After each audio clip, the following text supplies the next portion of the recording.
জাগিৰোড সত্ৰীয়া সংগীত বিদ্যালয়ৰ বাগজাপ শাখাত দেওবাৰে অনুষ্ঠিত কৰা হয় বাৰ্ষিক নৃত্যানুষ্ঠান।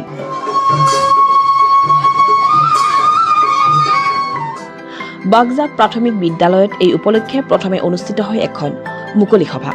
সত্ৰীয়া বিদ্যালয়খনৰ উপসভাপতি উত্তম চন্দ্ৰ ডেকাই সভাপতিত্ব কৰা অনুষ্ঠানত আদৰণি ভাষণ প্ৰদান কৰি সংগীত বিদ্যালয়খনৰ অধ্যক্ষ ডক্টৰ খগেন শৰ্মাই বাগজাপত সত্ৰীয়া সংগীত প্ৰচাৰৰ বাবে 2016 চনতে গঠন কৰা শাখাটোৰ কথা উল্লেখ কৰে আৰু বৃহত্তৰ অঞ্চলটোৰ ৰাইজৰ সহযোগত অনুষ্ঠানটো নিয়াৰিকৈ চলি থকাৰ কথা ব্যক্ত কৰে।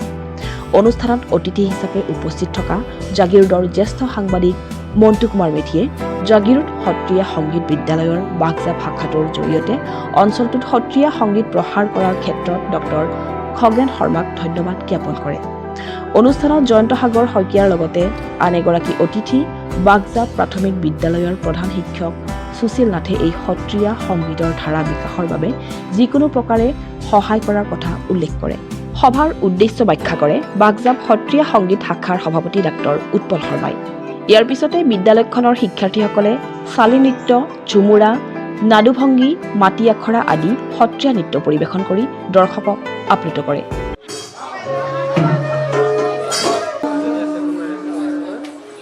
জাগিৰোড সত্ৰীয়া সংগীত বিদ্যালয়ৰ বাগজাপ শাখাৰ আজি এই বাৰ্ষিক নৃত্য অনুষ্ঠান নৃত্যাঞ্জলি বুলি পেলাই আমি পাতিছোঁ। আমি প্ৰত্যেক বছৰে পাতোঁ।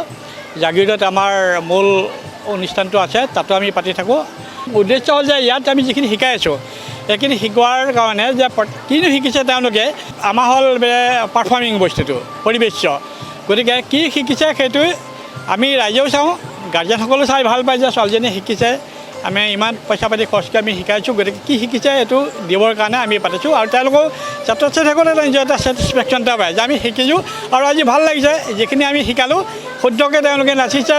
আৰু আৰম্ভণিতে এতিয়া আমি অনুষ্ঠান পাতিলোঁ, মানে আদৰণি অনুষ্ঠান বুলি পেলাই। তাতে আমাৰ জাগিৰোড বা বাগজাপৰ কেইবাগৰাকী বিশিষ্ট ব্যক্তি আমি ইয়াত যোগদান কৰিলে, দুআষাৰ মন্তব্য ৰাখিলে। আমাৰ শাখাৰ সভাপতি উত্তম ডেকা ছাৰ ইয়াত দুআষাৰ ৰাখিলে। আমাৰ স্থানীয় যুৱক জ্যেষ্ঠ সাংবাদিক মণ্টু কুমাৰ মেধি, তাৰপৰা জয়ন্ত সাগৰ শইকীয়া, আমাৰ স্কুলৰ এই LP স্কুলৰ প্ৰধান শিক্ষক সুনীল নাথ ছাৰ, এনেকৈ পেলাই আৰু আমাৰ তেখেতসকলে মন্তব্য ৰাখিলে।